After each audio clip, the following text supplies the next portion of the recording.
How you doing, good people? This is the 8-Bit Animal. And once upon a time, there was only one boxing game on the NES. Mike Tyson's Punch-Out. Mike Tyson's Punch-Out was a one-player affair. You could not compete against your friends. And it felt more like a puzzle game or a rhythm game than a boxing game. Well, then a few years, about a year or so actually, after Mike Tyson's Punch-Out comes out, Data East releases Ring King, home port of their arcade boxing title. And for what it's worth, Ring King did a little bit better because at least it was a two-player affair. But it also felt like it lacked personality. And then there was that questionable thing that happens between rounds. But, you know. And so, most developers and publishers, when they were making boxing games on the NES, which there aren't a lot of them, either went with something that felt like Punch-Out or something that felt like Ring King. Today, we're going to take a look at something that looks like Ring King and feels like Ring King. And it's published by the folks over at Romstar, who kind of just snuck up on the NES. They were dealing with arcade stuff and just popped up. And they did well enough. Yeah. Their stuff was like a lot of folks. It was hit or miss. This closer to miss than hit. You know? Today, we're going to take a quick look at World Champ. Alright, now World Champ, or World Champ Super Boxing Great Fight, as the title screen says, it's Ring King. You start the game out doing training bouts to build up different attributes, your stamina, your speed, all that stuff. And then you eventually start fighting in ranked matches. And when you start out in those matches, the arena where you're actually fighting is sparsely populated. There are a lot of empty seats in the crowd. The more you play, though, and the more you win fights, the more people show up in the crowd. I thought that was actually a really good touch.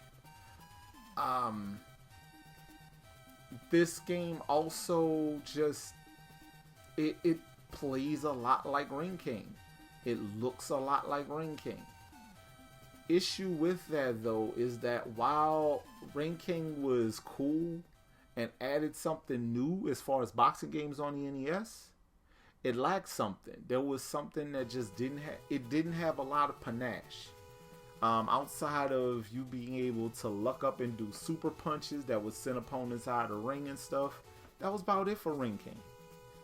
And World Champ don't even have that. World Champ is just straight up, I'm gonna punch you in the face until you fall boxing.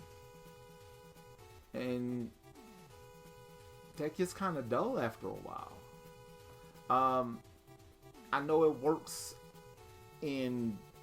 on more modern consoles, but I don't know, for some reason on the NES, this game just did not work for me. But I don't know. I might be a weirdo. I'd rather play Tecmo World Wrestling than World Champ any day of the week. All right. If you decide you want a copy of World Champ now, I want to say about $25, something like that. It's not price crazy. Actually more like $40. I'm tripping. Somewhere between $25 and $40. And truth be told, if you gonna go with a game in this formula, just get Ring King. It's a couple of dollars cheaper. You get the comedy of that between round thing. You can punch opponents out of the ring if you know how to do it. You know, that kind of thing. But let's be real. Punch-Out was probably the most fun as far as boxing experiences on the NES. And the older I've gotten, the more I'm realizing that Punch-Out was lacking something. And I think it was that versus that competition element between two players. And even Punch-Out on the Wii, while it had a versus mode, still didn't feel as good as it could have been. I don't know, man. Boxing games on Nintendo consoles just struggled a bit. More than a bit. It struggled mightily. But this has been the 8-Bit Animal. And I'll catch you beautiful people tomorrow.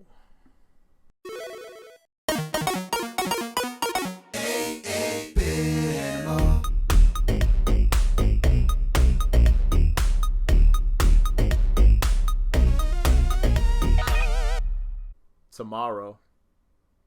Yeah, so Taito made a game where you punch people in the face in different time periods, 2 years after Turtles in Time. It's probably why this got canceled.